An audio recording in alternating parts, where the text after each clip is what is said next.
It's time for another episode of Friday Coffee with your mortgage man, Eric. And here we go.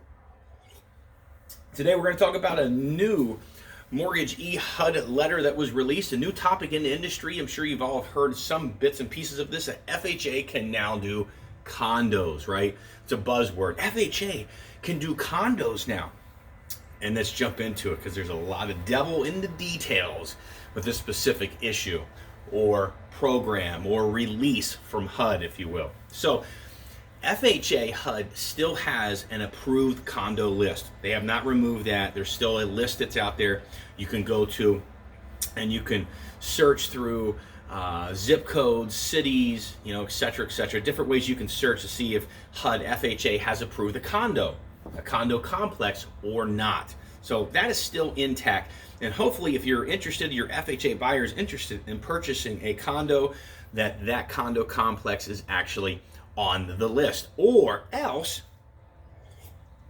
HUD is trying to gravitate towards the Fannie Freddie conventional world that you can approve a condo, what they used to call a spot approval. So 90%, 95% of condo complexes will get approved if you're purchasing it with a conventional loan. FHA, on the other hand, right, as I just mentioned, you have to be on this approved list. Up until a little over a month ago, FHA HUD announced that they will start doing spot approvals. So check this out. If you've dived into any of the verbiage or any of the mortgagee letters or any of the guidance from HUD, it certainly is not going to be quick or easy. The condo questionnaire form from HUD alone is 13 pages. Look, just buyer beware. And I'm bringing up this issue, these talking points, because sometimes they all get lost in the madness. FHA approved condos now. Well, not really, right? You're going to have to go through this process. The condo questionnaire form itself is 13 pages long.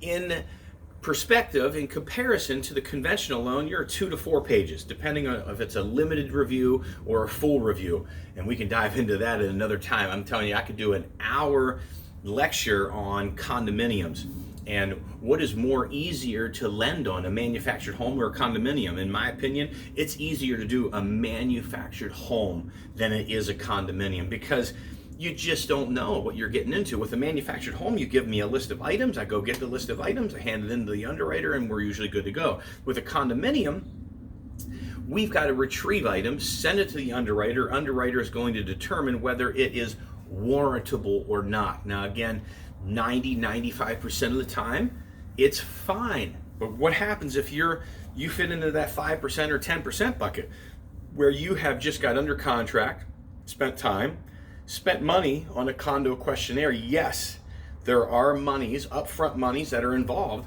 with obtaining a condo questionnaire form. $250 to $550, depending on the condo complex, depending on the HOA management company. So you got to understand, it's kind of a gamble. And that's why I'm like, it's more of a gamble. It's easier to do a manufactured home than it is a condo, in my opinion, because you have to inform the consumer it's not guaranteed. And I've heard this before. Well, 2 months ago they closed a loan in there. Well, a lot can happen in 2 months as far as deficiency ratings and vacancy ratings, litigation against the condo complex or the HOA management company. There's so many things that can happen that can make it a non-warrantable or an ineligible complex. Now back to the FHA HUD new policy that they can do condominiums. So this 13-page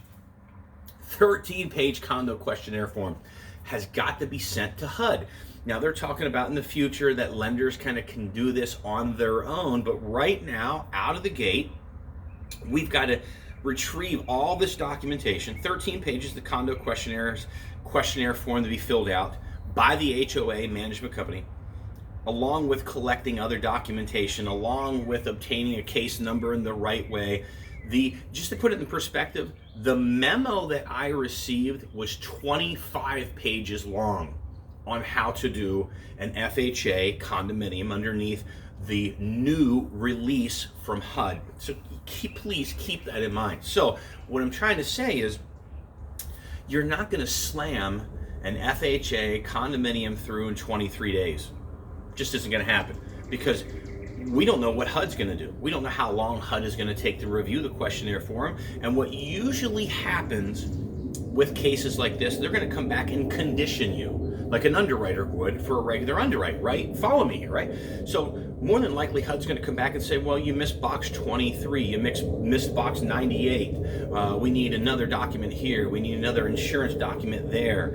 And so now you're back into resubmitting to HUD to see if you can get that spot approval for the FHA condominium. Now look, it's good news as a whole that FHA HUD is starting to open up their eyes and loosen some of the parameters so that FHA buyers can get into the condo complexes, because the cost of single family residences has, I think we're at a median of $283,000 now in the Phoenix area as a whole as far as median income price or median sales price. So keep that in mind. It's going to start making sense for buyers to look at $150,000, $190,000, $210,000 condos because that's all they can afford. So it would only make sense that FHA starts to open up their minds, loosen the guidelines, and start allowing these FHA buyers to buy condos. So that's the good news. I mean, we're going down the right road, but sometimes we have to look at it in reality and put some of the brakes on and set the expectations correctly to our real estate agents, realtors, our prospective buyers, right? Business development managers, people that are pushing this product so that they have a correct understanding on what this means, how long will it take, what are the risks that are associated with it. So that's all that I'm doing is saying, hey, look, great. FHA HUD is starting to go down the right road, but time out, put the brakes on. Let's get a little educated about the product first, because some of the rhetoric that I have heard thus far in our industry has been misleading and a little deceiving. So just trying to bring it back into terms of reality. And look, if you guys have any questions about this, man, you're always free to reach out to me, 602-757-2171. With that said, it's Friday Coffee with your mortgage man, Eric. We'll see you.